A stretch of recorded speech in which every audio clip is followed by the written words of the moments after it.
இன்னைக்கு election date morning 6:30 ஆகுது. இதுக்கு முன்னாடி எலெக்ஷன்ல அதாவது ஒரு சாயந்தரம் ஒரு 4 மணி 6 வரைக்குமே மாமனார் நம்ம ஓட்டு போட போலியாமான்னு கத்திக்கிட்டே இருப்பாரு. சரி சொல்றாங்களேன்னு போடுவேன். யாருக்கு போடணும் அதெல்லாம் அப்பா சொன்னாங்க போடுவேன், அந்த மாதிரி மைண்ட் செட்ல இருந்தேன்.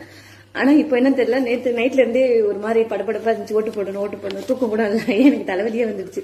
அந்த அளவுக்கு எனக்கு ஓட்டு போடல ஒரு ஆர்வம் வந்துச்சு. அப்புறம் விஜய் அண்ணாரு உங்களுக்காக நீங்க எலெக்ஷன் ரிசல்ட்ல நீங்க ஜெயிக்கிறீங்க ஜெயிக்காதீங்க அது அப்பாற்பட்டது, கண்டிப்பா ஜெயிச்சிருவீங்க, அது நாங்க கடவுள்கிட்ட வேண்டிக்கிறோம்.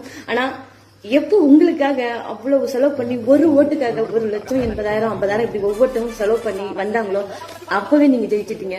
அடுத்து நீங்க இப்ப இடையில இப்போ அரசியல் பிரச்சாரத்துக்கு போயிருந்தப்போ அதர் கட்சி கொடியை வச்சுட்டு உங்களை பார்க்க ஓடி வந்தாங்க தெரியுமா? அப்ப எனக்கு ஒரு மாதிரி வச்சு கண்ணே கலந்து அப்பவே நீங்க ஜெயிச்சிட்டீங்க. அப்புறம் எங்களை மாதிரி ஆளுங்களாம் ஒரு அரசியல் ஒரு இன்ட்ரெஸ்ட் இல்லாம சும்மா கிளம்பிக்கணும், ஓட்டு போடலாமா போட்டுதான் ஆகணுமா அந்த மாதிரி இருந்து எங்களை ஓட்டு போடணும்னு சொல்லிட்டு ஒரு அரசியல் தாக்கத்தை உண்டு பண்ணீங்க தெரியுமா?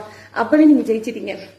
அப்புறம் இன்னொன்னு எல்லாருமே சொல்றீங்க, இந்த சினிமா முகம் எந்த அளவுக்கு மாத்தி வச்சிருக்கேன். இது சினிமா முகம் எல்லாம் கிடையாது. அப்படி சினிமா முகத்துல நாங்க ஓட்டு போனா கமல் சார் வந்தா தெரியுமா? அவரை விட ஒரு நடிப்புல சிறந்த ஒரு நடிகர் கிடையாது. என்னை பொறுத்த வரைக்கும் சொல்லுவோம், அது நிறைய பேருக்கு தெரியும். அப்போ அப்படி சினிமா முகத்துல நாங்க ஜெயிக்கணும், அன்னைக்கு நாங்க அவரை ஜெயிக்க வச்சிருக்கோம். இது அதுக்கானது இல்ல. நாங்க எதிர்பார்த்த ஒரு தலைவர் வரப்போ அது ஒரு சந்தோஷம் இருக்கும் தெரியுமா? அதுதான் இப்ப நடந்துட்டு இருக்கு. சோ சினிமா முகம் அதெல்லாம் கிடையாது. அப்படி சினிமா முகம்னா அதுல இருந்து வந்தவங்க எல்லாமே சினிமா முகத்துல இருந்து சினிமால இருந்து வந்தவங்க தான். திரைக்கதை எல்லாமே ஆரம்பத்துல இருந்து எல்லாத்தையுமே ஒருத்தவங்க கூட சினிமால எல்லாமே இல்ல பெரிய பெரிய ஆளுங்க. சோ அப்படிலாம் யாரும் சொல்லாதீங்க. அப்புறம் எல்லாரும் ஓட்டு போடுங்க. நானும் ஓட்டு போட கிளம்பிட்டேன்.